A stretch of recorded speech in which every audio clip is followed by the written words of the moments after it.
Um, it's a pleasure to be with good friend Chalapathy again at BIC. The last time we were here was to discuss his earlier book called Tamil Characters, an exciting book. If you haven't seen it, you must absolutely read it. That was in 2019, late 2019. So it's 3.5 years since. But congratulations on the book, Chalapathy. Before we begin, a quick sense of the book for those of you who may not have seen it already. The main focus is, of course, on the Tamil Encyclopedia that was done in the aftermath of independence, Kalaikkalanjiyam. That's the third moment in the book. The first moment is when he gives you a sense for how the Encyclopedia Britannica in the 19th century had already started exciting the imagination of people in different parts of India. The Bengalis tried to mimic that effort. The Odiyas also followed suit. We had a similar effort in Karnataka in the 1930s by Shivram Karanth. All of this he will give us a quick glimpse of before taking us to the efforts in Tamil Nadu itself.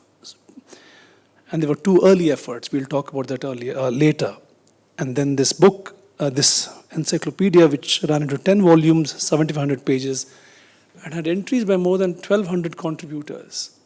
Most of them Tamilians, but many non-Tamilians who sent them in English, which were then included in translation, some from abroad as well. Chalapathy, congratulations again on the book. Again, a quick prefatory extension. One of his first book is called The Province of the Book, and you will know that Chalapathy has a deep interest in the publishing world, in the print world, not just of Tamil Nadu, but across the world. And I see this book as sort of emerging from that older interest of yours in books. And if you read the book, the extraordinary care with which he shares details about the materialities of print are fascinating.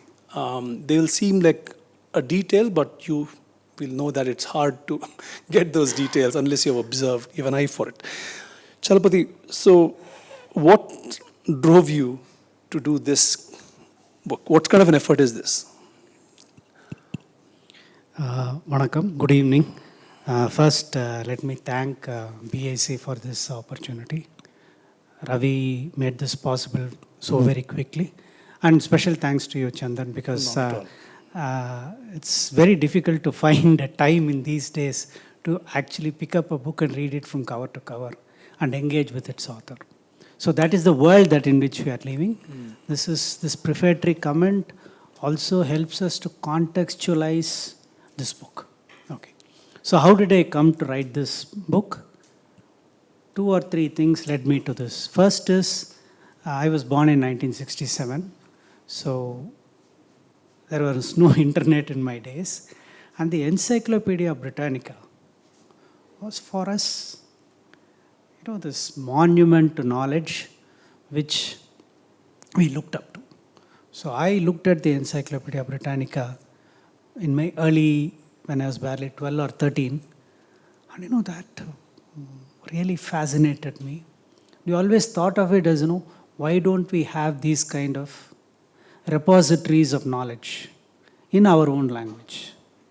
So interestingly, this is the same sense, same ideas that intellectuals, colonial intellectuals across India over 100 years had the same feeling. Right? We want to develop our language and keep it at the forefront of knowledge like the Western world. So that is the first. So that is one aspect. Second is, I've always been interested in the book as an artifact.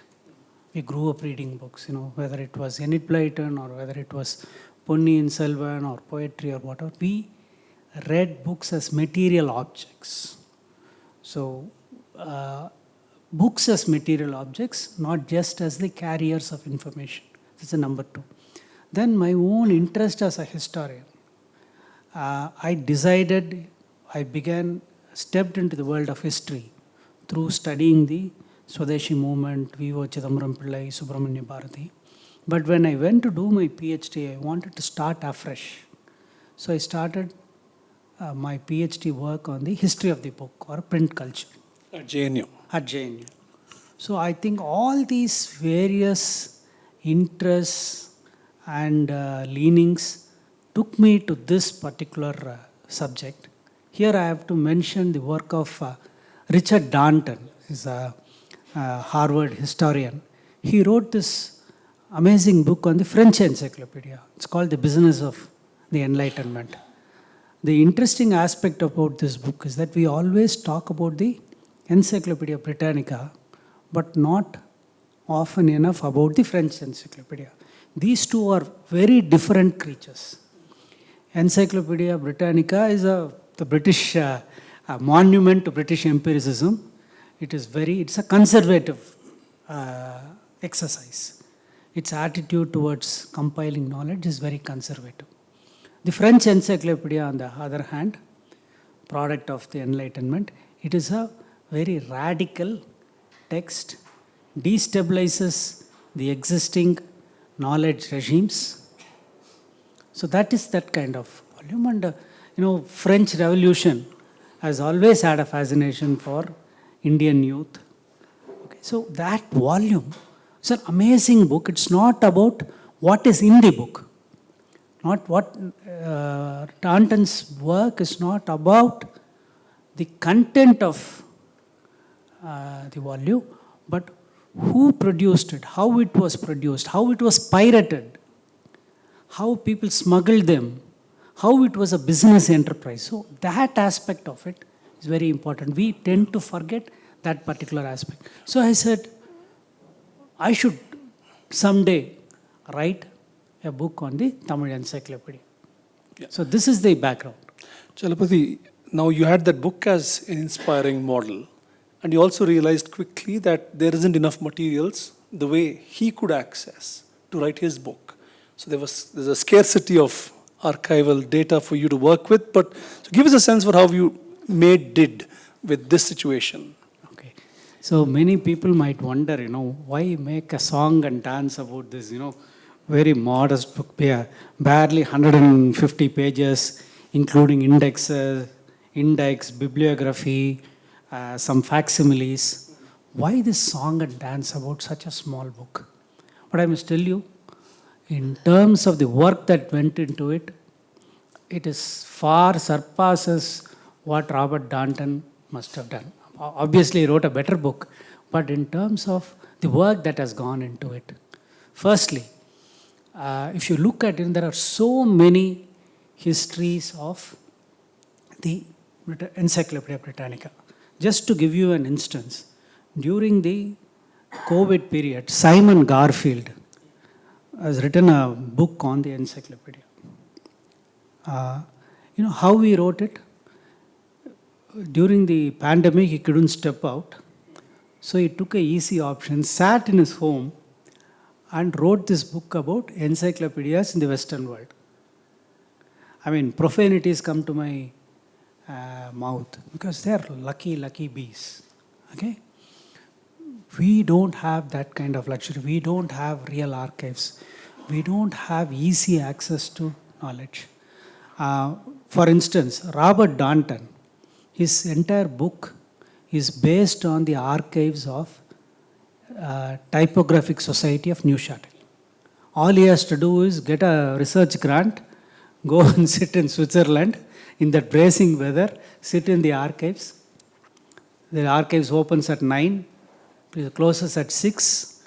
You don't have to, curry favors with the clerks there and the librarians there. You work flat out from 9 to 6. Here we don't have that kind of archives. So if you look at this book, little bits of material pieced together from reading various books and journals over the last 20 years. So some of you might be familiar with my book on the politics of drinking coffee. So none of these are independent projects. I immerse myself in that particular world, read everything that you can lay your hands on in a particular period.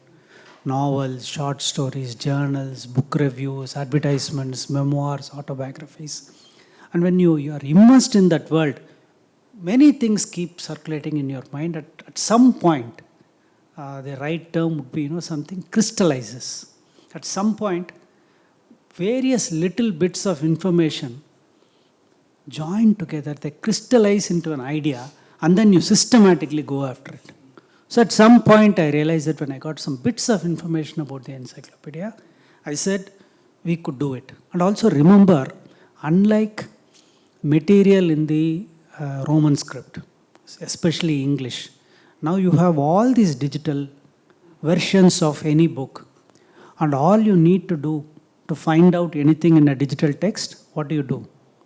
You just press Ctrl F and then type out Chandan Gowda. So you know how many times the word Chandan Gowda comes. But now Tamil books are not available in digital format easily. And even if they are available, not really searchable. And Tamil books, as a rule, do not have an index. I hope I will be able to come back to the question of index very soon. So people don't have an understanding of the concept of index. I have known scholars, some 10 years ago, one of a senior scholar, Tamil scholar, who was at that time past 60, he didn't know what an index was. So if you want to find out anything from a book, suppose you want to find out whether there is anything about Chandan Gowda in this book, you have to actually read the whole book, or with experience, you know how to look for it. So this is how you collect these kinds of tidbits, little bits of information that you gather, you put together. Then finally, I have this story about, how Indian intellectuals are like that old woman in the Panchatantra story. All of you would be familiar with this story. An old woman is searching for something. So a young man sees her and says, "What are you searching for?" He said, "I lost my ring." So they're searching for it. They can't find it. She says, "Where did you lose it?" She said, "I lost it there." He said, "Why are you looking for it here?" He said, "Only here there is some light." So same thing we do. We go to convenient places. We look for stuff, not where it might be, where it is likely to be, but where it is easy. You just go to the National Archives or you go to the National Library and look for it. That's not how you do it. So try to see the place where you can possibly find that stuff. So interestingly, the office of the Tamil Kalaikkalanjiyam, the Encyclopedia, that office is still exists. It is the best kept secret in the Tamil cultural world. Nobody knows of its existence, but it is actually housed in the Madras University. Here I have to tell you a story. You would think that a university would be proud to house an office like this, especially given the fact that our universities are not doing anything worthwhile, or not doing anything to do with knowledge. So why not give a small space for a project which have actually achieved so much? For 10-15 years, all that the university administration tried to do was to vacate the premises, vacate this encyclopedia office out of that place. They have been halfway successful. They have put them in a smaller place. Okay. So that institution is there. So I went there, and luckily, somebody I had known earlier in the 1980s, he was in charge of that office. He was the editor there. So I went and saw him and said, "Are there any records?" And as you would be familiar, always in the Indian context, you go to a place looking for material, two things would have happened. First thing is, "Sir, only last week we cleaned up this place." And what did you do with the material? We made a bonfire out of it, or we threw it to the waste paper person. So that is one instance. Or other experiences, an earlier person would have gone, an unscrupulous fellow would have gone and exploited their goodwill and disappeared with their material. So when you go there, you are seen as a crook, and by the time you are able to convince them of your bona fide, half your life is gone. But see, in this case, he said, there are some material, but we cleaned up most of that stuff because there is no space. So he showed me the material. There were some miscellaneous correspondence.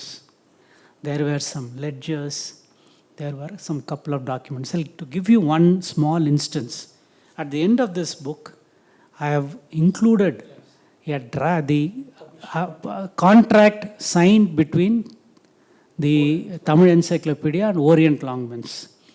If you see it, I have acknowledged Nandini Rao, Orient Black Swan, present Orient Longman, for providing that document. So even that original document is not available with the person with whom it should be. They had only a draft document. So this they threw open. I made notes, I used them. So first, I had one iteration in 2005. I first wrote it in English as an article. Yeah. Then, nearly 13 years later, in 2018, I wrote a short book in Tamil. I think my friend Siddharthan Sundaram has a copy of that book. I'd be happy if you display it, if you can show that book. Then the next thing I did was, you try to trace the family of this people behind it. So, Periyasamy Thuran, in a sense, the hero of this book, Yes. his family lives in Chennai, and I have heard about this family, especially because of the name of his son. The editor of this project, his son, is called Sudandira Kumar. This is, 50, 60 years before the time of this kind of, hyper-nationalism. But obviously there were patriots even before these days. So, Periyasamy Thuran, when his son was born on 15th August 1948, he named him Sudandira Kumar. So I've heard about him. So I went and saw him. This family is a very friendly family. They treated me with great amount of, warmth and affection, and said, we have some material, whatever is there, you can use it. And, Periyasamy Thuran, I talk about that in this book also, he wrote some memoirs. But the memoirs are very disjointed. The reason being that, he suffered a big neurological breakdown. Okay? It was undiagnosed, could not be diagnosed. Now in retrospect, it is very, very clear that it was not a physiological ailment, but brought on by exhaustion and hard work. Okay. It is like, there is a Tamil saying, verum kailam modam podradhu, with nothing you have to produce something. With limited resources. There is no precedent, no exemplar, no example. How do you start producing an encyclopedia? Chalapathy has a sort of moving anecdote about the head of the project to show how deeply immersed he was in the work. When his daughter fell ill, the first thought that comes to mind is that illness being talked about in the encyclopedia? That was the response that was seen then.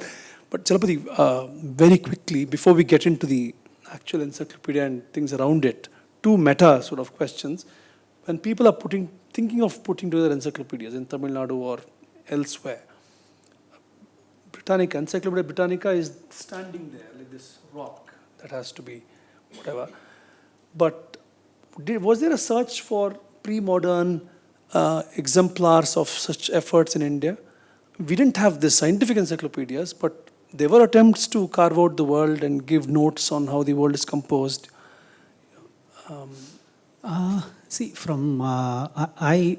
I wrote the English version, I made a conscious search for attempts in other Indian languages. So I've heard of the Banga Bishwakosh, so I first sought material about it. It's very, very surprising, or sometimes in the Indian context, it is not surprising at all, that we have not done enough work. Historians are being criticized these days, but for the wrong reasons. So much of our cultural heritage and cultural patrimony has not been adequately researched. I realize that even in Bengal, where you have probably a historian at every street corner, there's not much work on the Bengali encyclopedia, the Banga Bishwakosh. Then, very surprisingly, I found more about the Odia encyclopedia than the Bengali encyclopedia. Similarly, with the Kannada example, very, very interesting thing is that I couldn't find any secondary material, yes. But luckily, Shivarama Karanth, in his autobiography, has written about it. And the search for the English translation of that book, that took me the better part of a month, and as you know, you helped me. So they had the Encyclopedia Britannica as the model. There was no indigenous models. In the Tamil context itself, our culture is largely a oral culture, and also there is a scribal culture. I'm not discounting the scribal culture at all. But when the primary modality of writing was poetry, an encyclopedia was not possible. So all the pre-modern dictionaries were actually not dictionaries. They were all basically thesaurus. They were not dictionaries. And secondly, they were all in verse form. And very, very importantly, they were not in alphabetical order. This alphabetical order itself is something very, very new. Now, once again, we are losing that. With Wikipedia, you don't need to know. First thing you need to do to use an encyclopedia or a dictionary is that you need to know what in Tamil Nedunganakku or in English the alphabetical order. If you don't know that R comes before S, you will not be able to use a dictionary or an encyclopedia. So the mind has to be alphabetized. Now in fact, to go one step further, if you don't know the spelling, you cannot check a word in the dictionary, right? But in Wikipedia, it doesn't happen. So Tamil, also the same issue. There was no alphabetical arrangement of knowledge until the colonial times. So they didn't have any such model. The dictionary must have been put together in the 19th century at least. So that's already done that. Yes, that's so. In the 18th century, two big atoms. One is, of course, one from the Catholic side. The first quote-unquote modern dictionary is by Constantius Besky, who does the Saduragradi. But a proper alphabetical one done very well was by the Protestant missionary Fabricius. But these were all dictionaries. Yes, but the idea of the alphabetical order order is there, they are dictionaries. There's no conception of an encyclopedia. Chalapathy, very, very quickly, we have this phenomenon of the gazetteers, the colonial gazetteers, which were also trying to provide objective sort of classifications of different domains, and to the extent they could, with some detail, not quite encyclopedia, but what were those gazetteers doing in the same space as Encyclopedia Compilation? So if you will recall, Chandan, that the first generation of gazetteers were actually called manuals. Basically, this was a compendium or a tool for the administrators. The first thing a district collector would do on taking charge was to get hold of the manual. Later it was called the gazetteer, and read it. It used to be, it is not alphabetical. It has history, it has economics, it has sociology, it has ethnography. Then only certain items, like in terms of the various districts, various taluks and various villages, you had an alphabetical order. So this was basically a tool for colonial administrators, and once again, this was not all that easily available.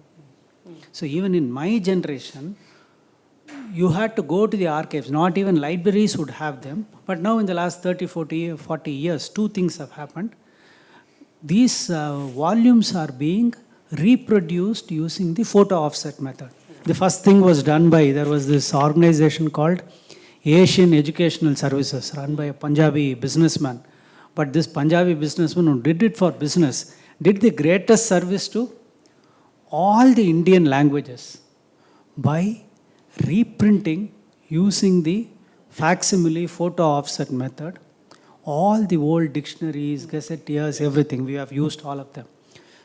Not of great quality, but still all the same it was made available.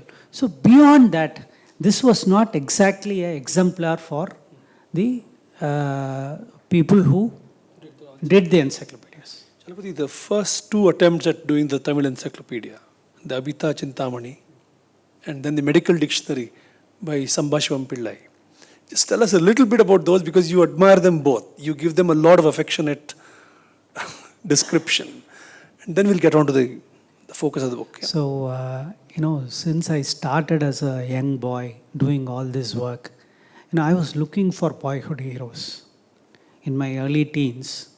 So, if you've seen whatever little I have done, all this comes from my great admiration for some of these great intellectuals who achieved great things against the greatest odds. So whether it is V.O. Chidambaram Pillai, who runs a shipping company against the British, nothing less than that, a shipping company, or somebody who produces encyclopedias single-handedly. These people have captured my imagination, and I think these are the models that we have to follow. Shouting from the rooftops that my language is the greatest language, or we are the greatest people on earth, we have come, taught the world everything in this world. I mean, it goes only so far. My admiration is for people who actually get their hands dirty, do hard work and produce something. So, the two figures. One is Singarvelu Mudaliyar, who single-handedly produces an encyclopedia of Tamil literature. 1890 he starts this project, and in 1910 he completes it. He has compiled all the knowledge about religion, literature. This is not scientific knowledge, because there is actually no science in the modern Indian languages. He is using religion, mythology, medicine, astrology. All these things he puts together and writes down detailed entries and arranges them in the alphabetical order. So even now, this volume, if you wanted to know any mythological story, that is the first place I will go to. Suppose, let us say, a young reader reads this book where I draw this parallel between Bhagirath, the mythological figure who wants to bring the Ganges from the heavens down to the earth. If you want to know that story, I would say go to Abhidhana Chintamani. It will give you that myth in a very succinct manner. So any mythological story you want to know, or simple things like, 7 worlds. He had this all by himself. The whole book is by himself. Single-handedly. If you want to know what the 7 words are, Atala, Vitala, Sutala, Talatala, Mahatala, Patala, Lokam. What are all these? So you will find all these. He does all these things single-handedly. I'll tell you the enormity of this project. He has completed the project. Forget, publishing this book. Imagine making a copy of it. This is 1,800 pages, not of this size, of the royal, double this size, in small pica point. Copying itself takes so much time. He does it. And luckily he finds a pattern and it is published. Now, if we achieve something, let us say today, let us assume that this evening goes well and nobody is going to throw rotten eggs or tomatoes at me. After the success of this meeting, we will adjourn to the bar and have a drink. But what does this author of the Abhidhana Chintamani do after finishing the first edition? He starts working on the second edition, a vastly expanded edition. But by the time he completes it 25 years later, he dies and his son takes on this project. And to this day, this encyclopedia has not been superseded. So that is one. This particular story is somewhat known within the small circles. But the second story about Sambasivam Pillai, this I would take personal credit for, giving new life to this man.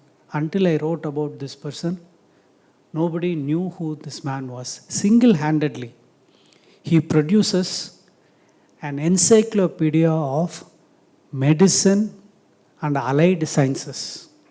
5,000 pages. He puts together, this is bilingual. Tamil, English. No funding, no sinecure, no foreign fellowships. But what happens is, after 2 volumes are produced, this man dies. He had also made one dreadful mistake. he had taken some kind of a grant or loan from the government of 5,000 rupees. So what does the government do? It comes and attaches his property, takes away all his books and manuscripts and half-printed forms and dumps it in the collector's office.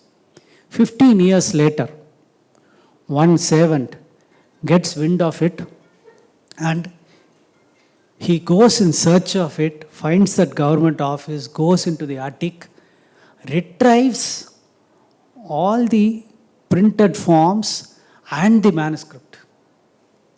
And then it takes another 15 years for the unfinished, unprinted part of the encyclopedia to be printed. So it is 50 years or 40 years after the death of this man that this entire encyclopedia gets printed.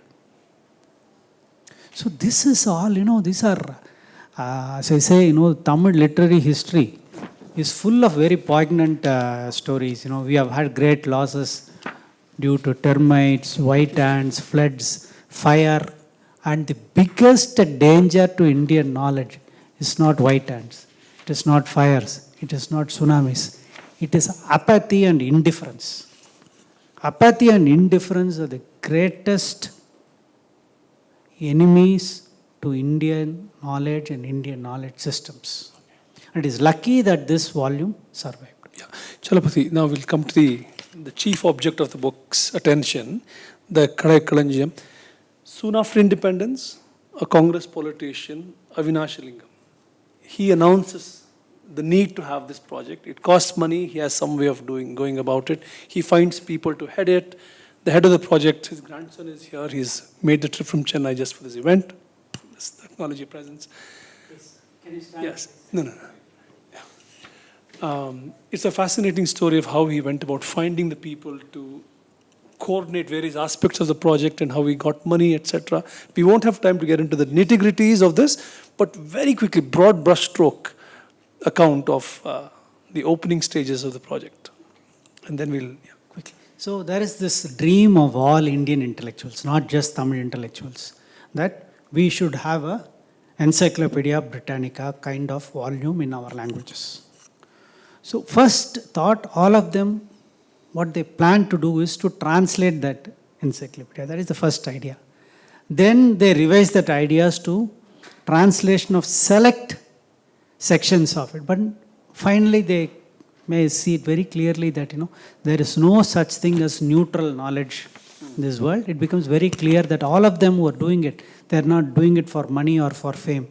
The moment they look at it, becomes very clear that this is a project that has to be done from within. It cannot be a translation. So 40s, as soon as independence, the day of independence, T.S. Avinashalingam Chettiar, he is at that time about 44, 45 years old. He's a politician, Gandhian politician, known for his selfless work and also known to be a very tough man, known for his probity in financial matters. So this is not happening anywhere else in the country. Only in Tamil Nadu we have a similar zeal for an encyclopedia. I think different kinds. I wouldn't want to say that because we have not done this work. Okay, we don't know. So I see that Shivaram Karanth has done something on his own. No. But this is a different scale. This is a bigger project. Yeah. So it looks like that it's in the Tamil language that this kind of project is first conceived. It's a modern encyclopedia. It is planned. It is not done like, it happens. It is a well-planned project. Avinashalingam Chettiar announces this, issues a prospectus. Now I have to say this. To this day, I have not been able to trace a copy of this prospectus. So this is the kind of situation in which we are, Indian historians are working. So he releases this prospectus, gives a budget, and tries to raise money. He is a member of the Constituent Assembly. He has already been the Education Minister of Madras Province. Then he becomes a MP in 1952. But money is not easy to come. For the very simple reason that, Indian state was in such dire straits. We remember this, Chandan, right? When we started our careers, we couldn't take a first class train. You know, today I'm taking a first class train from Chennai. Tomorrow I'm going to take Vande Bharat. 20 years ago, I would have saved money and bought books. So these were times when the entire budget of the Madras state, the straggling Madras state, which included parts of Andhra, Karnataka, Kerala, everything was 55 crores. This man wants 18 lakhs. So money is a constraint. But most importantly is intellectual resources. Where do you go and find an editor for an encyclopedia? Because this has not been done before. தமிழில் ஒரு பழமொழி தரசம் Tamil people முன்ன பின்ன செத்து இருந்தால் சுடுகாடு தெரியும் அப்படின்னு சொல்லுவாங்க. See, unless you have died, you don't know what a graveyard is. But if you are dead, there is no use of knowing the way to the graveyard. So he has to start anew. And the brilliant thing about Avinash Lingam Chettiar is that he is the intellectual project was executed by Thuran. But the impresario, the idea behind it, the conception was Avinash Lingam Chettiar. He puts together a team. And you know, his choice of Periyasamy Thuran, you know, who is this man at this point? This man is 40 years old, okay? He is a school teacher, headmaster in a school. All that he has done until that point, he has written poems, he has written short stories, he is an idealist young man. All these things are right. But how do you, from his curriculum vitae, how do you make out that he is going to produce an encyclopedia? So he actually gets hold of him. He puts together a team. And, you know, with Indians, if you put 4 intellectuals in one room, Periyar famously said, you know, if there are 4 Tamil scholars, then you need to establish a police station beside it. That is the kind of, you know, harmony with which Tamil intellectuals work. Okay? He puts together this team and he oversees it on a day-to-day basis. He is the man who decides certain things. Like, you know, there can be no leeway for a printed volume, especially working on a tight budget. 10 volumes, 7,500 pages. Each volume is 750 pages, all uniformly priced. You cannot take any liberties with this. Yeah. So this is the challenge. So he takes it. Chalapathy, so you said the Encyclopedia Britannica was the model, and you told us that was conservative in comparison with the French encyclopedia, right? So how does but we all know that they're all, you know, results of the Enlightenment curiosities and also confidence about the world, and here they are just out of colonial rule, trying to find their way about in the world. Do you see a sense of, if that is conservative, how do you characterize the Tamil Encyclopedia, and what's the mood that you detect? And lastly, because I think we don't have very much time left, when you look at the entries now, what do you think may have driven their choices? You know, what went in, what did not go in? Do you have a sense for this? So this was very clearly a very conservative and constructive project. That you want to assemble useful, modern, useful knowledge for the consumption of the Tamil people who may not know the English language. That is the idea. It is not to convey opinions. It is not to change the world. So did that mean the prose style remained accessible? Was there a demand that everyone write a somewhat accessible prose? See, that was the idea. But the challenge there was this, and that also kind of proves to be the little controversial aspect of that particular encyclopedia. You see, the Indian languages, especially Tamil, was changing very fast. Okay? We are having very active political, social and cultural movements, and my sense is that, you know, the Tamil language was transforming much more dramatically than other Indian languages. Not just in terms of neologisms and other things, in terms of, you know, the very conception of language. By the early 20th century, is the influence of the Tamil Renaissance, the Dravidian movement. It's a very strong tendency towards eschewing all Sanskrit words, having technical vocabulary which are rooted in Tamil words. So language is changing very fast. So this project takes 20 years. In 20 years' time, the language has changed very much. And they take a very conservative position which is at odds with the fast changing language dynamics. They do not want to completely eschew Sanskrit words. But by the time the project is ended, so I say, there's 2 points that I plot, the time points. When the project starts, it is the crowning moment of Indian nationalism. India has become independent. But when the project ends, Congress has been dethroned, 67. The Congress is dethroned in Tamil Nadu. DMK has come to power. So in 20 years, it's an entirely different language has gained currency and become hegemonic. So that is the one big challenge. The other challenge is very material. We don't have a developed literary market. Literacy rates are low. Purchasing power is low. So how are you going to sell these books? So the 10th volume of this supplementary volume, which was published in 1968, copies of it were available even 15 years ago. So there was no scope. We find, many of you would be familiar with the 11th edition of the Encyclopedia Britannica, which is considered to be the pinnacle of Encyclopedia Britannica. That is the one that George Louis Borges apparently read it from cover to cover. So 11th volume is still on the net, you can see it. So each edition, there was a change, improvement, whole range of things happened. But in the Tamil context, it is not possible to bring out a revised edition. But encyclopedias have to be revised, especially in this context. If you will recall, the first 20-30 years after 1940s meant that, to give one instance, the political map of the world was changing. Decolonization was happening.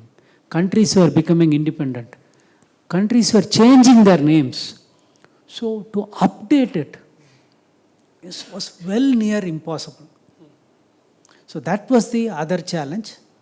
And whether we have succeeded in producing better encyclopedias with more resources is a moot question. You do mention that Madras University brought out its own version, and which you say doesn't quite match up to the quality of this one. Yes. Maybe it's time to explain what... I think, we have to introspect a lot. So, as I say, this project, which was headed by a school headmaster, right? He produces an encyclopedia of very high quality with very limited resources. One generation later, Tamil University plans an encyclopedia. And when it produces that encyclopedia, it is woefully inadequate. Okay? Let us not even go into the content. Just look at the pages. With improved technology, you would think that you would produce a better volume. But what you see is pathetic. Pathetic is not the word. Why does this happen? It's a question that I will pose to sociologists like you. What is it about the Indian middle class, the Indian middle intellectuals? Why are they, they're so vociferous especially when they talk in the social media. But what do they do? Do they support, forget, actually producing these volumes? Do they actually support these efforts? It's a big question. So Tamil University's encyclopedia is I would say, is woefully inadequate. When I actually taught a course in Manonmaniyam Sundarnar University, I used to give assignments to students. I said, you should compare the entries in the first encyclopedia and the later encyclopedia. And even, undergraduate students could easily make out that the quality of the entries were below par. And as I mentioned, I need to mention this the capacious vision of this editor. K.T. Achaya, K.T. Achaya has contributed entries to these volumes in the 1950s, when K.T. Achaya was not known. The food historian of food. Historian of food. He becomes a star in intellectual circles only in the 1980s when OUP publishes It's books. his companions to the history of Indian food. This man ropes in Margaret Mead from Columbia University to write entries. Yes. So, tries to get the best. Iravati Karve has contributed entries to this volume. He has done that. Chalapathy, I don't have a sociological explanation for the decline, but the robustness that you see in this enterprise, the healthy, the intellectual sort of vigor and the imaginative, quotient, is, I think, shared by many regional, quote-unquote, universities at that time. Mysore University was very strong. Jaipur was very strong. So there is something there. I think there's a general theory of the decline of Indian universities that may explain some of this. But getting back to the Dravidian politics, and you mention in the book that there were unfair, hostile reviews of the final volume by many, many pro-Dravidian papers, except for one, Kalki, that is consistently giving it positive praise. The others were all unfriendly. And did that determine the course of the future reception of these volumes? Okay, so And also, why were they hostile? this is the paradox. The Dravidian movement is an avowedly non-Brahmin movement. Okay, very critical of Brahmin supremacy, Brahmin hegemony, especially in the intellectual world. But strangely or paradoxically, when some of the greatest knowledge achievements of the 20th century were executed by non-Brahmin intellectuals, they actually got the wrong side of the stick. So first is the Tamil lexicon. The Tamil lexicon, which was published from the Madras University, first 12 years from 1912 to 1924, all they published was one fascicule. You must tell the audience what a fascicule is, because I had to look it up, and I don't. Oh, sorry. So this is a technical term that Yes. Book historians use. When books are not published as a full set completely, but parts of it as installments, they are published, and then later you can get it bound yourself. So the page numbers would be consecutive. So if you are going to publish something over a period of 20 years, you can't ask your subscribers and your readers to wait for 20 years. So what they do is they publish these volumes in installments. And these installments are called, in technical terms, fascicules. So only one fascicule was published by Madras University, which did not even cover the letter A. But subsequently, in 12 years, this man, Vayabri Pillai, single-handedly heads this project. For 12 years, he doesn't do anything. He doesn't write anything on his own. He devotes his time completely to this project and publishes the rest of the 7 volumes. And what does he get in return? He gets roundly abused by Dravidian movement and its intellectuals. For being? I'll come to that. The same thing also happens here. The thing is, this is one other conundrum of Tamil intellectual life, is that on the one hand, there is this very positive and robust trend of democratizing knowledge. The Dravidian movement has been very successful in that. But when it actually comes to evaluating some of the greatest intellectual achievements, has fallen short. Even in the case of its own intellectuals. Okay, Vayabri Pillai took an antagonistic stand towards the Dravidian movement. Avinash Lingam Chettiar was a Congress politician, and that bias, the Dravidian movement people felt.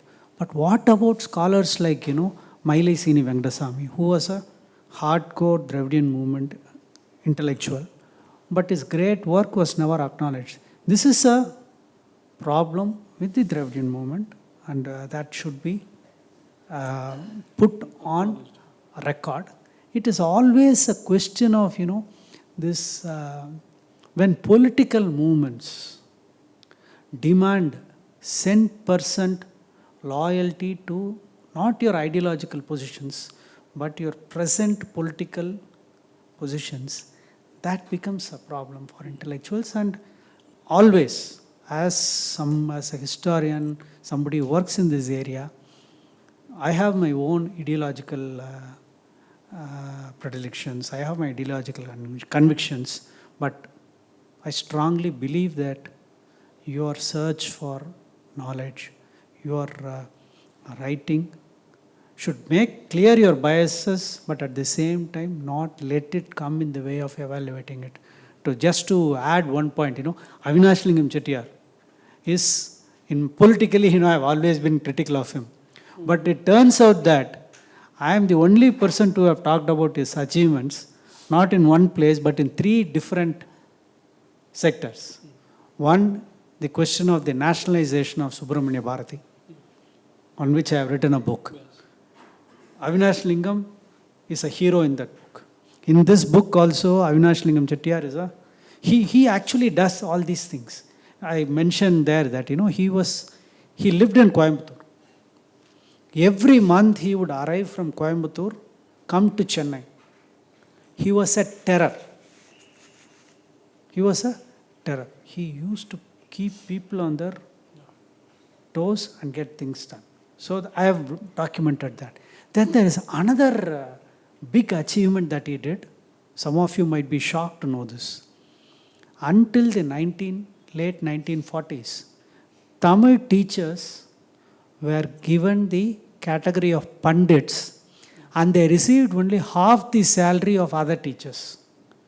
Science teachers, English teachers, Sanskrit teachers, they would all get a certain salary. Tamil pandits would get only half that salary. This was done by the British. Yes. So they were called pandits. So they couldn't become headmasters of schools. They couldn't do exam invigilation. That is a way of making some extra money. So Tamil pandits were treated so shabbily. Their social status was so low.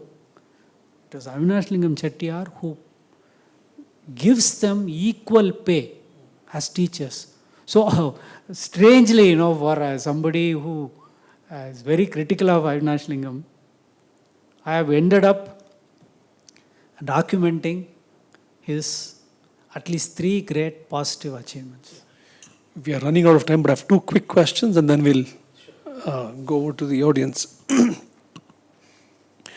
Chalapathy, you mentioned a while back that most of the individuals associated with this Tamil Encyclopedia project were non-Brahmins. And I also couldn't help noticing that the 2 previous efforts that you mentioned, the medical dictionary, Shamba Shivam Pillai, and the Singarvel Mudaliyar, the Abhidhana Chintamani, are also non-Brahmin caste. And this is happening 50 years before all the Dravidian politics actually takes off. So are these incidental facts, or is there a way in which the upper caste stayed away from getting into the business of compiling encyclopedias? And also, what does the OBC involvement mean for the contents of these things?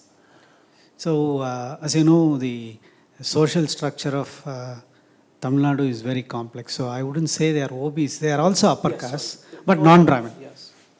So, one of the ideological fault lines within modern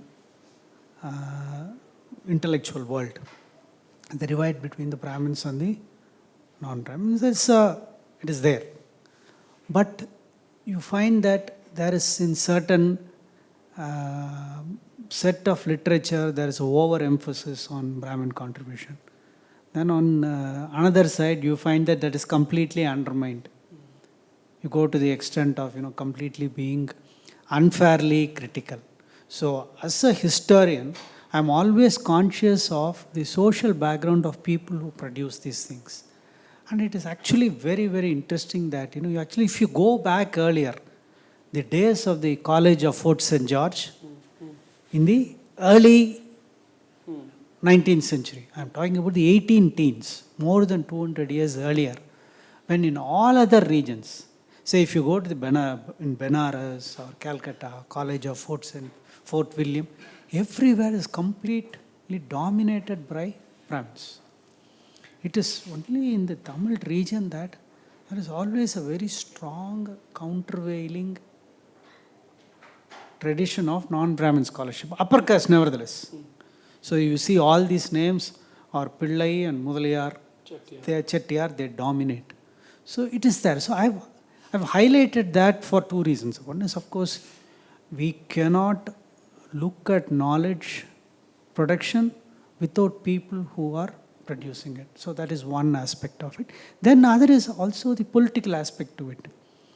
Who is contributing, what, and what are its implications, and how that does not actually give you any insurance against criticism from the sections from which you actually come from. So that has happened. So that is the point I was trying to say. Even though I would say that, the non-Brahmin intellectuals who are part of this encyclopedia project, they didn't wear that politics on their sleeves. So, Chalapathy, my last question, which are actually two questions, I think. The Tamil literary intelligentsia, how did they view this? I mean, did they have, because you know that you're saying this, they were not, the sales figures weren't high, the books weren't selling, but the university intellectuals or even intellectuals outside would have known of it and counted it. Did they share opinions about it? Did it inform their work? One.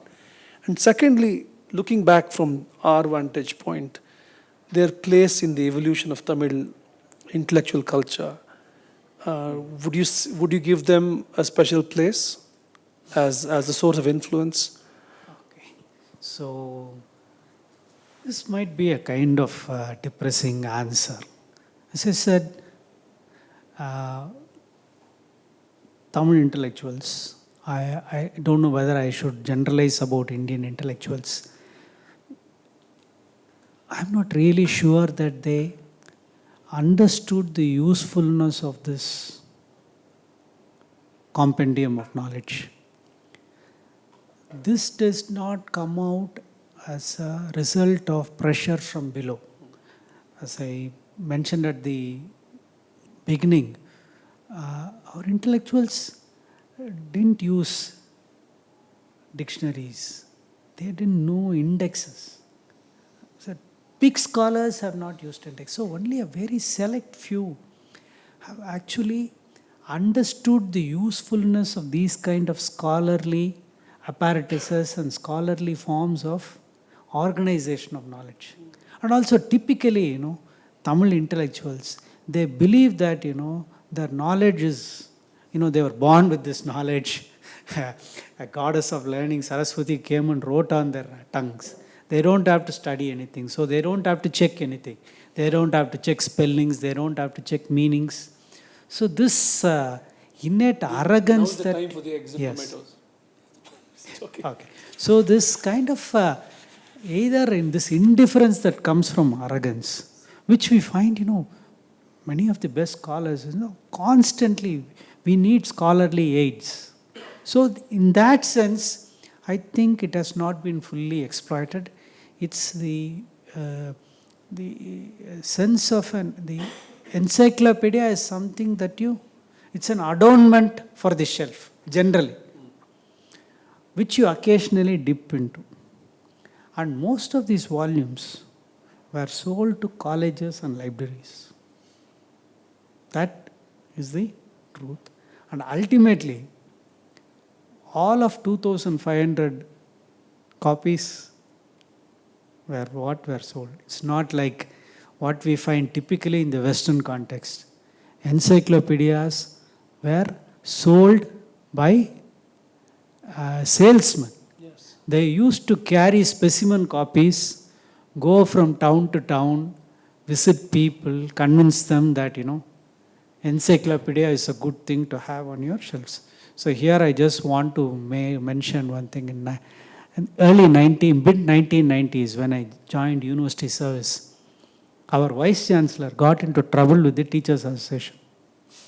She spoke in a meeting saying that I have gone to the homes of many of my university teachers.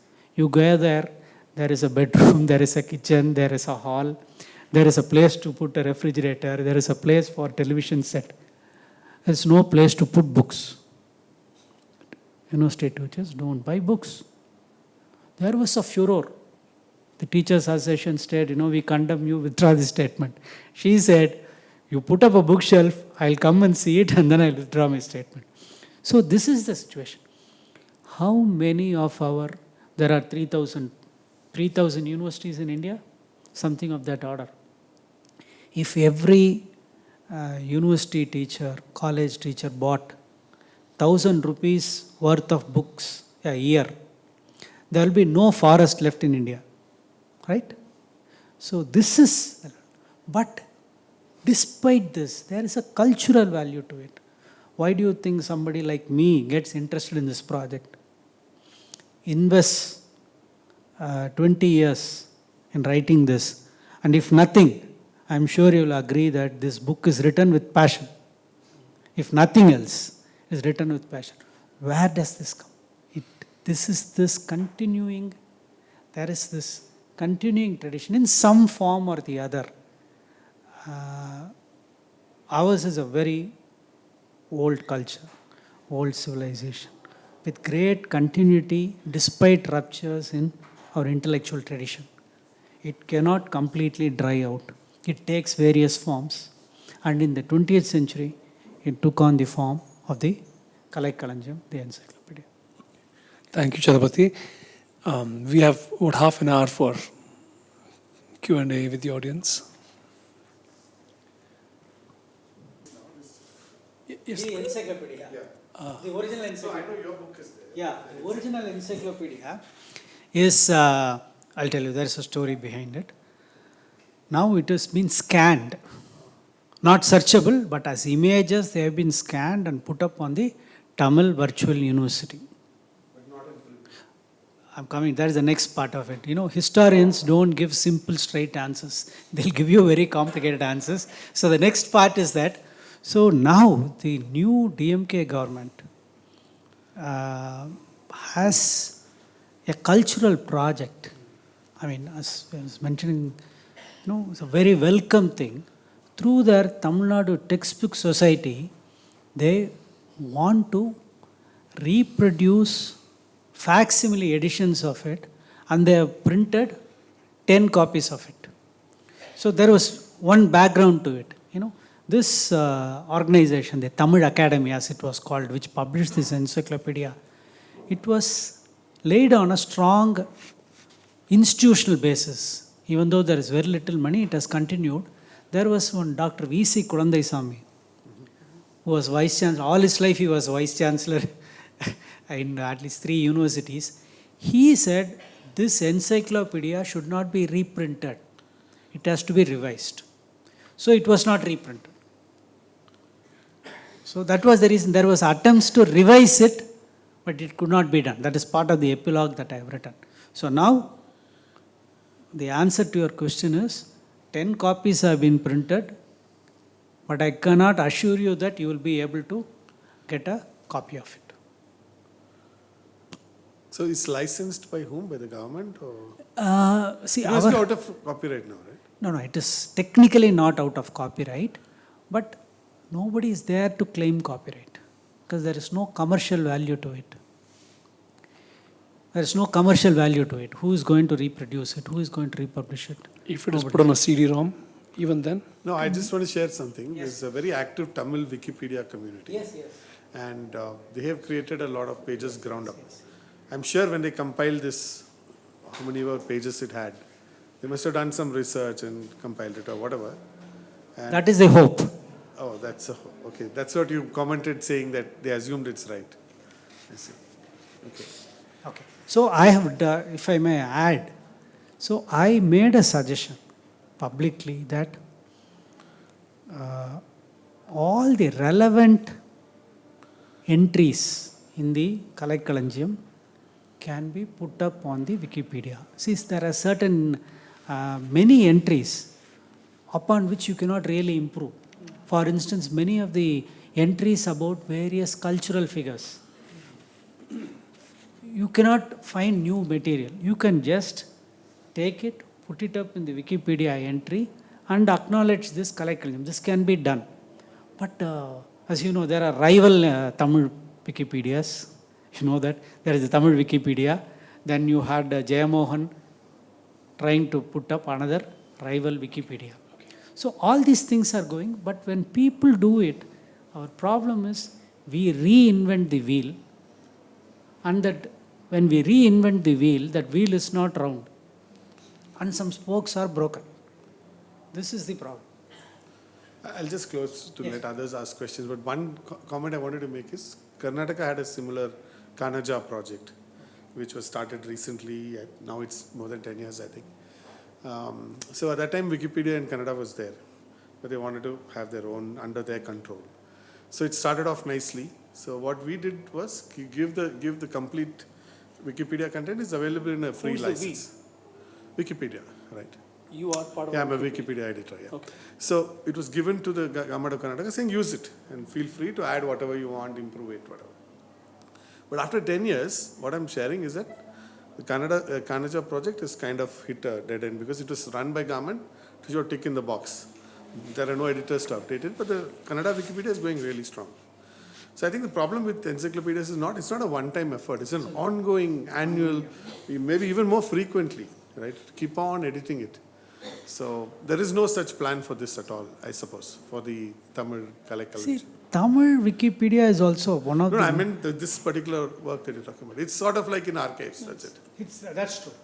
That story has ended. Now what we have to do is use what is worthwhile in it and adopt it, appropriate it. There are no more copyright issues. So we should do that, but there is no planned thinking. The way, this man, Avinash Lingam Chettiar, the reason why I talk about him with such great respect is that, there is a conception behind it. There is a vision behind it. Marx says, right, the difference between a bee and a carpenter is that bee might make the best honey in the world. The carpenter might be making the worst chair in the world. But the carpenter has a sense of what he or she is planning to do. Our projects are all hastily conceived. You want results within 3 months. The reason why the Tamil Encyclopedia produced by Tamil University failed was that man who had a PhD from Indiana University was in a hurry. He said he actually told the team that, first focus on producing volume A. How do you just produce just volume A? So this is the problem. You have to have a larger conception and you work. Even if you fail, that would give you some foundation. If you are in a hurry, this is the problem with state initiatives. So that is why I have to give you one example. G.N. Devi has now produced the People's Linguistic Survey of India. You must look at those volumes. I don't want to go into the actual content of the volumes. In the introduction, he says he went and saw Kapil Sibal, the human resources minister. Okay? And the minister asks him, what do you want from us? Devi tells him, please don't do anything. Don't give us money. Don't do anything, just leave us. And that is precisely why those volumes were produced at the total cost of just 80 lakhs of rupees. If the government had done it, 80 lakhs would have been spent on tea, coffee, cookies, roasted cashew nuts, sitting fees and DA. Would have exhausted 80 lakhs. The volume would not have got complete. So we really have to see why Indians don't seem to be capable of executing big projects with a vision. As institutionally, it is Sivaram Karanth doing it. Sivaram Karanth usually. But there's an exception with the Mahatma Gandhi collected works. Mahatma Gandhi collected works. But once again, Mahatma Gandhi collected works, it happened because one person who joins it a little late. See, when the project was conceived, K. Swaminathan was not heading it. As usual, some Sarkari person was there. After 3-4 volumes, he went off for some other thing. When K. Swaminathan took over, then he produced this next 94, 95. Team of 4 or 5 people. Team of 4 or 5 people. This is something that Indian intellectuals have to introspect. So why should be interested in buying We a should story allow of a the- book that you, in your own words, say has no further relevance, the original book? So what would be the 3 or 4 No, takeaways? the question of relevance is a multi. No, I'd like the author to answer. No. I want others to have a chance to No. speak. Just allow him to answer the question. So I'd like to know what are the 3-4 takeaways No. we may This, get from we can't your let this happen because there's only 15 Yeah, minutes thank you. left. I'm sorry. Yeah. See, when it comes to knowledge, if you are looking for takeaways, you are going to be very, very disappointed. This is not a utilitarian project. There are so many issues in it. Otherwise, we would not have talked about it for an hour and a half. Our earlier generation had done certain things. They have taken a certain path. Can we learn something from it? There are certain human interest stories in it. So it is for you to decide whether there is something from it or not.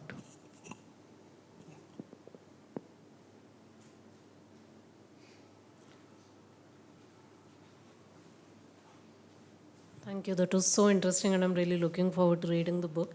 You mentioned that this encyclopedia took a conservative approach, and that they took care not to, or at least the goal was to not let in opinions. But since you've seen all the entries, and opinions are usually very grey territory, I was wondering if you could give us a few more examples of how they might have thought of something as objective knowledge, how that was struggled over, etc. Okay. So once again, I want to give contrasting examples. We spent a lot of time talking about the British Encyclopedia Britannica. We made mention of the French Encyclopedia, which was a highly opinionated piece. So for instance, on the entry for transubstantiation, the QV item was cannibalism, right? This is the kind of, this is what happens when Voltaire and Diderot write. Then on the other extreme, you have the Great Soviet Encyclopedia. Okay? Great Soviet Encyclopedia was actually translated from Russian into English during the Cold War. Huge money was spent. Why? Because, quote unquote, the free world or the first world wanted to know what the Soviets were thinking about a certain, so they expended so much money. Okay? So this is also a response to your question. What is the use of getting to know what the Soviets thought? Most of it perhaps wrong. Sir, their entries on genetics would have been completely wrong. But why was so much money spent on it? Translating it, because you want to know what they did. So this encyclopedia the idea was to inform the interested Tamil people, knowledge that they would not have easy access to. So they are trying to cut down on all opinions. So certain things, when it comes to the sciences, when it comes to biology, physics, it is fairly simple, straightforward, or something like entries. I forgot to mention this. One of the stars of this book is M. Krishnan, the great ornithologist. He was roped into this project before he became a celebrity in that field. Before he kind of started writing these columns for Statesman, that becomes purely because the editor, Thuran, knew him personally, they were classmates, he forced him to write. So when you are writing about birds and animals and laws of physics, there is no question of any bias. But when it comes to questions which have politics in it, in the larger sense of the term, the choice of the personalities that you include, whom you leave out, how do you describe them? So I'll have to give you specific examples since I don't have it right now with me. That is the challenge, but they've always tried to err on the side of caution. That is how they constructed it. Thank you.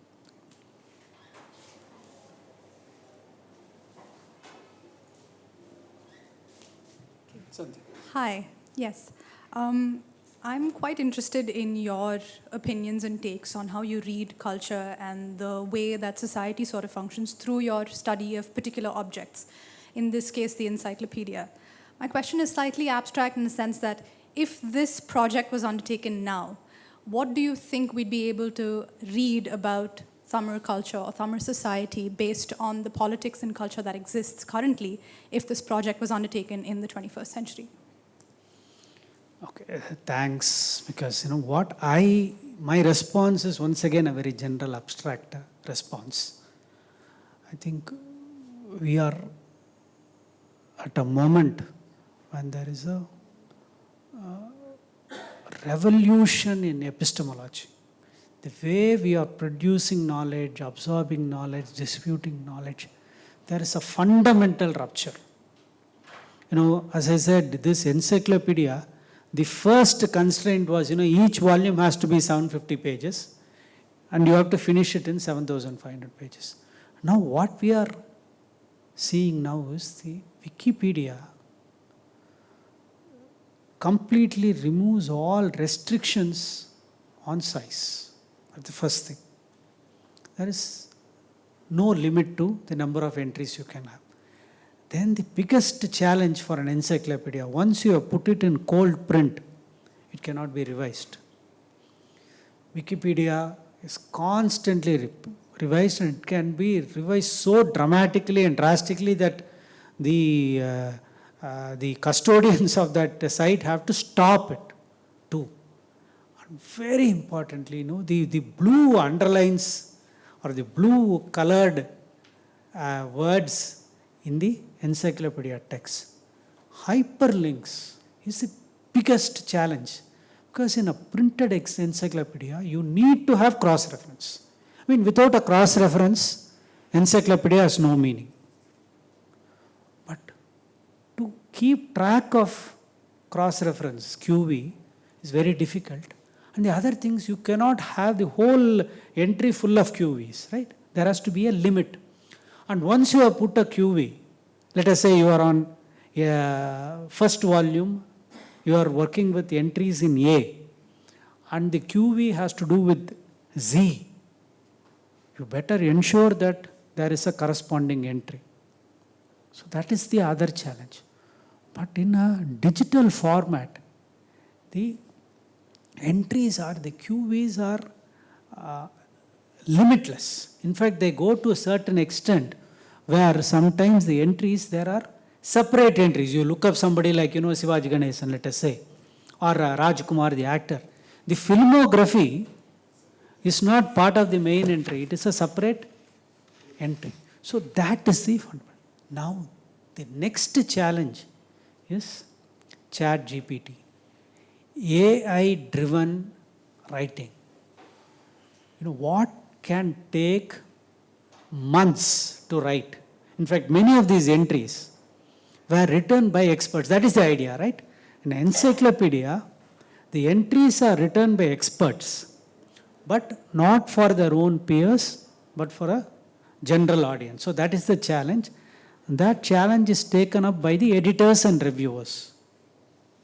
But now, that takes time.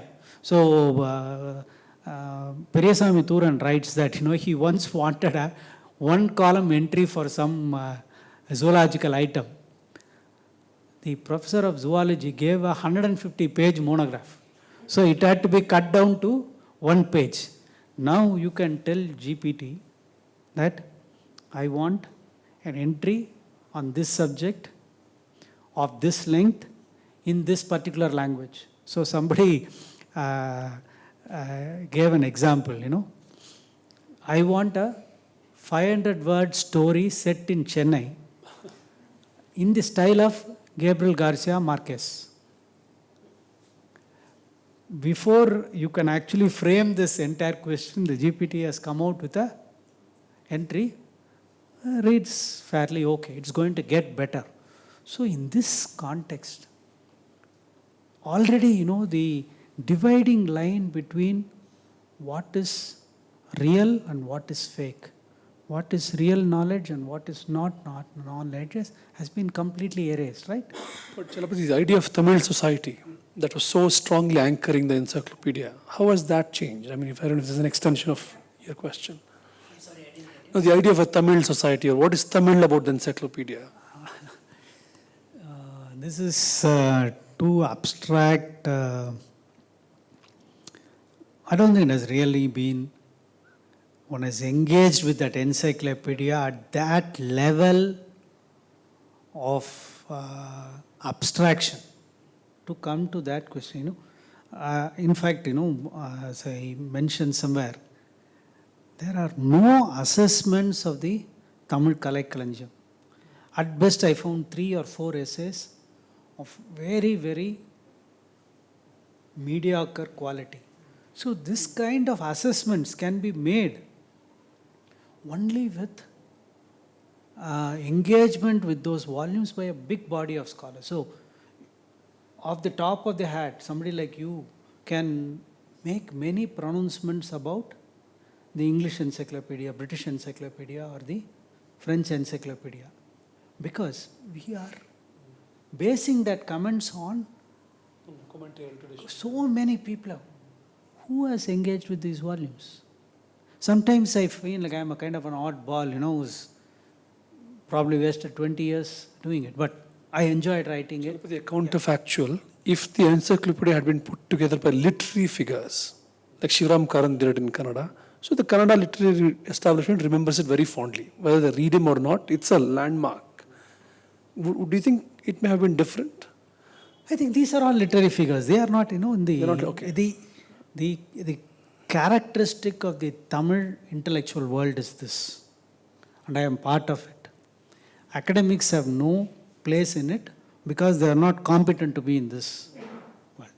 If there are some academics involved in the Tamil intellectual world, it is incidental. This entire Tamil intellectual world is driven by free-floating intellectuals. All the best work is done not by people with institutional location.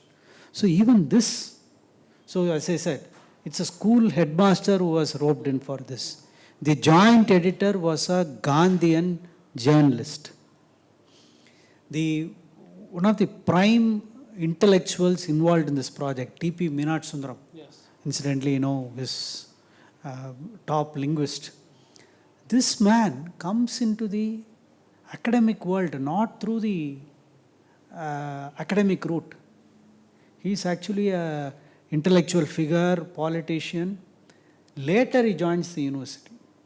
So these are the people who are producing this, and the biggest difficulty that the producers of this encyclopedia face is how to get the various academics involved in this project. Luckily at this time, at least there were competent academics in these various departments. I'm not so sure, but once again, the new generation, I find that, the last 10 years, I find that the young crop of academics, they are going to, eclipse whatever people like me have done. The next 5 to 10 years, you are going to see a big change in the intellectual world. That is because of the changing social base of intellectuals, new institutional structures, and the new kind of knowledge production systems.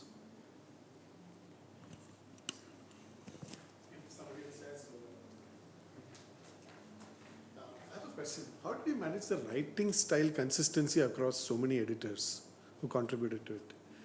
We have the challenge in online Wikipedia. Okay, so that is why you have an editor. That is why you have an editor. Yes, you don't have to do much work. Just pick up The Economist, which is published every week. There are no bylines. You find there is standard language used across the various entries. So that is the job of the editor, and it comes with two things: a strong grounding in language, a very clear sense of for whom you are writing. That is something that teachers one of the biggest challenges, more difficult than writing this book, is I was part of the textbook committee, and we had to produce textbooks.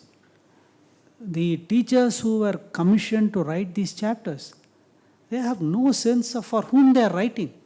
And if you don't have a sense of for whom you are writing, God cannot save them. In this case, they got very competent people, and the editors, they had Thuran had a clear sense of what he was looking for.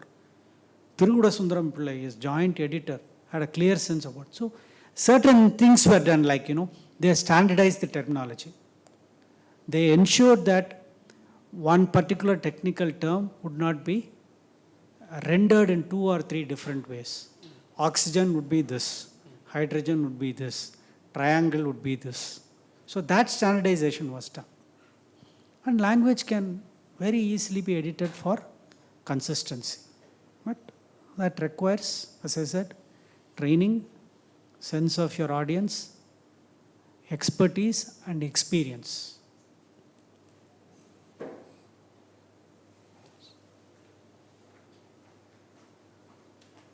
Just go back to the past. Early 20th century, we have a very active reading public emerging. So how did this particular public, saw this, encyclopedia? What is the access of the general reading public towards the encyclopedia? This is the mid-20th century. Yeah. The change. I think the world of readers was very limited. Few thousand copies is the best that could be achieved. The first breakthrough comes in the late 20s and 30s, with the civil disobedience movement. There is a phenomenal increase in the circulation of political magazines. For the first time, some periodicals are being sold in tens of thousands of copies. We are talking about Subramanya Bharati, right? Great poet. Police hounded him, everything. How many copies did his journal sell? 2,000 copies. So this is what we are talking about. This continues. This continues. The challenge to this day is the limited nature of the market or the circle of readers. And earlier, this was compounded by the fact of price. You are probably in your late 20s or mid 20s. My generation, we didn't have enough money to buy books. Now, we have more purchasing power since the 1920s and 1990s. So this is the context. And this was the challenge that everybody faced. How do you sell a volume worth 25 rupees?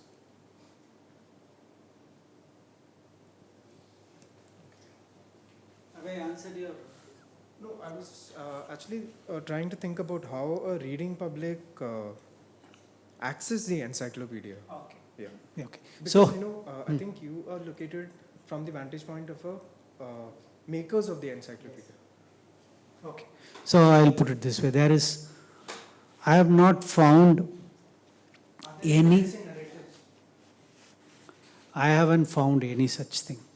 And as I said, it was a project from above. It's part of nation building. It is part of language development as part of nation building. It didn't come up because people were on the streets demanding that we want an encyclopedia.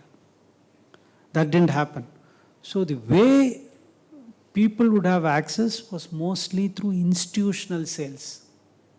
So colleges and libraries had them. So my own assessment is that very few people actually used it. But there was great celebration.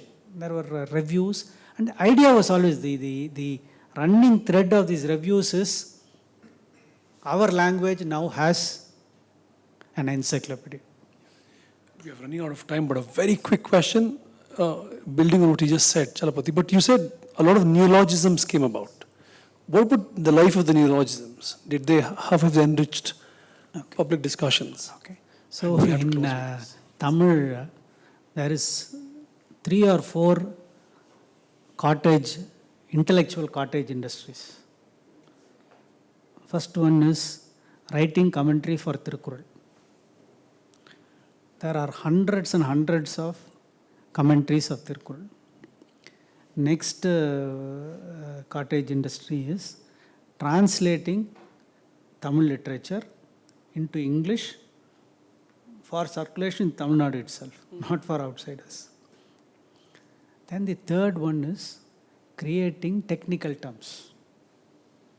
You sit in a room and you create technical terms, hundreds and thousands of them, which have no currency. So this goes on. This is. But that said, there is a very strong movement for over 100 years when all over India there were attempts to create a common vocabulary for technical terms based on Sanskrit roots. The Nagari Pracharani Sabha of Banaras, Varanasi, right from 19 teens they were doing it.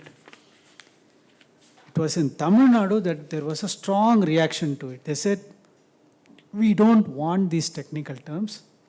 As they're based on Sanskrit, it doesn't make any sense for us.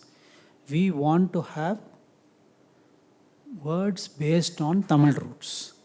So there was a raging debate for some 20-30 years, and finally it was resolved that it has to be based on Tamil roots. And this encyclopedia did that. And the encyclopedia came at the cusp of it, so it straddled both words. There are some outstanding neologisms. For instance, the term for personality that is used in Tamil, Alumai, is an amazing word. It has stood the test of time. But there are many terms which have fallen out of usage. But once again, we have to remember that in a context where the medium of instruction is not the mother tongue or the Indian languages or the vernacular languages, the currency of words are limited. Certain things happen. Now, with the changed cultural situation, now you have words for, queer or same-sex preferences. All these things have gained common currency, and now we have it. But technical terms, unless you teach them in the schools and colleges, they don't have any valency. So that remains. In that sense, it is uneven, but it has happened. Thanks a lot, Chalapathy. On that note, we'll close the discussion. Chalapathy's book is, of course, it's about the Tamil Encyclopedia, but there's also a gentle chastisement, or an encouragement rather, of people in other parts of the country to look at their own encyclopedias and the histories around it and to see if there are other stories that can emerge. So in that sense, it's an invitation for further work. At least in the Karnataka context, there is need for it, and perhaps elsewhere too. Thank you for that. Thanks a lot. Thanks, Chandan, for being in conversation. Thanks to BIC, especially Ravi. Thank you very much.